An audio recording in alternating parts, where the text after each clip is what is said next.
Sakto. Kakawatin na namin to mga kalapatids. May itlog.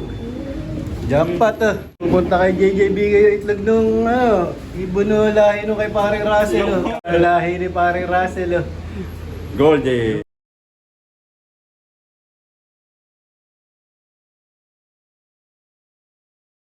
Welcome back mga kalapatids. Dumating na nga yung aming kalapatids breeder and flyer mix.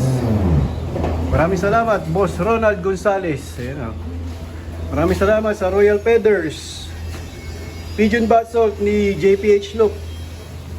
Tapos Tulome 5-in-1. Syempre regular na ginagamit namin yan. At Metacol para sa atay at balahibo ng aming mga alagang kalapati ni Steady Bird. Siyempre, yung Red Drops. Kay JJBK natin. Maganda nga yung panahon ngayon, mga kalapatids. Ayan, ano? Mainit. Sigurado, mamaya magpapakawala na kami. Wala akong relo. Pero ano na, pasado mga 8:30 ng umaga ngayon, mga kalapatids. Maya-maya kami magpapakawala. Ayan. Mga nagpaparisan na nga yung aming mga young bird. Yung unang mga binrid namin, mga nag-aasawahan na. So ayun yung iba. Bali, hinahayaan na namin sila dito sa aviary. Bahala sila kung saan nila gustong pumunta. Dati nga, hindi ko to mabuksan.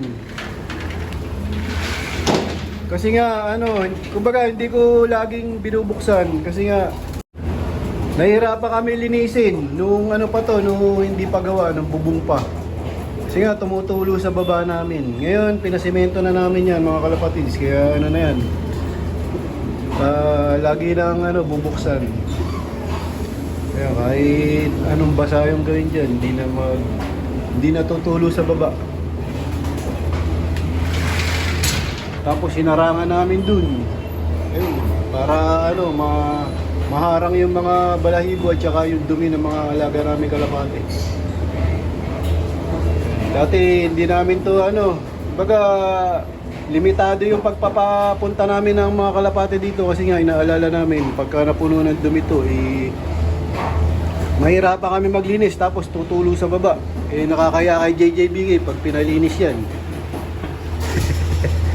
Ano yung kalapati mo? Pakita mo. May bumalik na naman kalapati to. Laging pinapakawalan. Laging pinapakawalan ni JJBK. Ayun bumalik na naman dito. Kaya lang ang tagal lang nakakawala sa kanya niya mga kalapatids. Kailan pa yan nakawala? Mga ilang linggo na? Buwan na ka mo. May isang buwan na, mahigit. Sino naggupit? Ewan ko dito. Hindi ikaw. Wala, tinuturuan na yan. Ngayon nga lang mga kalapatids. Ngayon lang bumalik. Nakita ko doon sa trapdoor. Tapos, punong-puno yung butchi. Na yan, baka sinalang nung nakahuli yan May subo ba? Wala. Wala. Baka tinuturuan nahuli. Hindi natin masabi kung sino nakahuli. Pero dito lang yan. Mga kalapatids na taga dito na nakahuli yan. Mga naiinataplag mo Tapos nakakawala Oo. Ngayon, swerte. Dapat kasi higpitan mo yung kulungan yan. Tibayan mo, lagi nakakawala. Tapos dito mga kalapatids, malalaki na yung anak ng mga lahi ng ibon ni paring Russell. Ayan na. Bali, itong Dan lahi nung kay paring Russell pero si paring J. Dilipas na nag-breed. Yung isa ako na nag-breed yan mga kalapatids. Habang nire-record ni JJBK ang sako lang. Ito na yung of color. Ang ganda Ang ganda ng kulay. Pero yung kapatid niya sunog na blue bar. Ayun yung tatay nila mga kalapatids. Bali ito Salvi Garcia. Pero galing din to kay paring J. Dilipas. Kasi nung marami din siyang Salvi Garcia. Parang ito, pwede na rin Yan, nakita yan. original to. Record mo na to. Hindi, meron ko yan. Meron na yan. Ayan ang 40. Tapos ito, bali ililipat na namin to mga kalapatids. Ito nga yung anak nung ano din, kay paring Russell. Saan yan? Dito? Oo, dito yan. Ayan ang wala akong record. Dito yan, mga kalapatids. Ayan. Yan. Ito yung pinairam sa akin ni paring Russell na overall champion. Tapos yung nanay niya, ito yung lahi ng Golden Mac. Lahi ng Golden MacArthur niya mga kalapatids.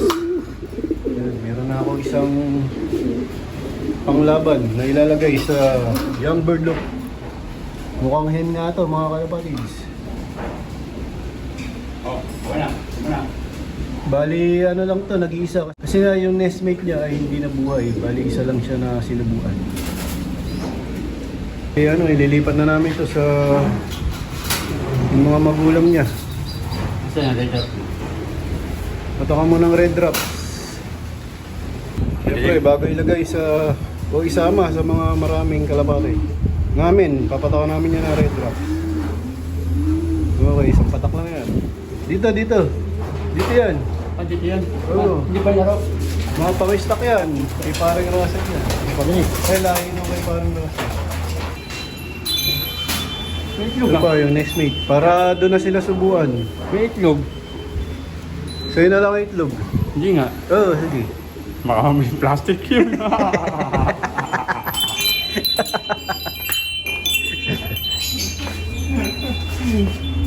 Pero kasi itlog doon, lumutang sa patunar dyan ng tubig. Ah. Lumutang yung mga Ay, itlog. lumangoy. Oo, yung malakas ang ulan, lumangoy.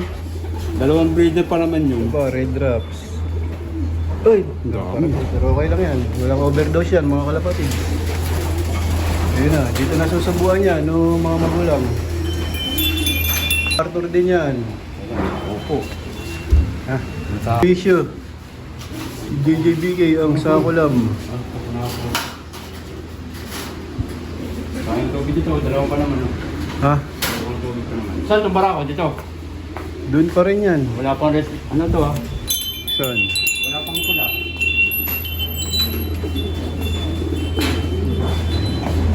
Ay, niwalay na namin. Ako, wala.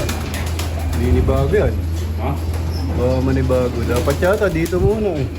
Di bale, nilagay mo na eh. Ito yun na kayo mga kalapatids. Pangatlo. Panlaro to. Pero panlaro to mga kalapatids. Papatakan namin ng red drops. Ito yung katawan. Ha? Yung ganito. Nalipat nga namin tong barako. Hindi sana yan dyan. Baka may stress. Dito muna siya. Bali, makikita sila ng asawa niya dyan. Naku. Pangit ng lipad.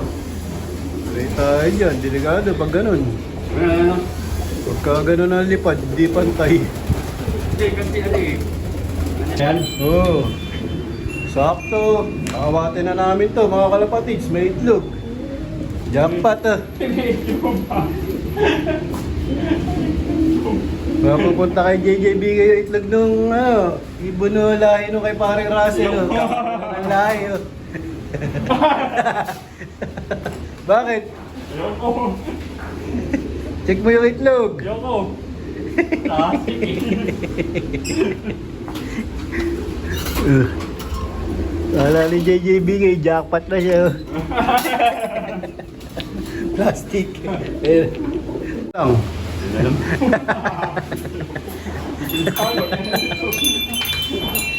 Papatawan ulit ng red drops.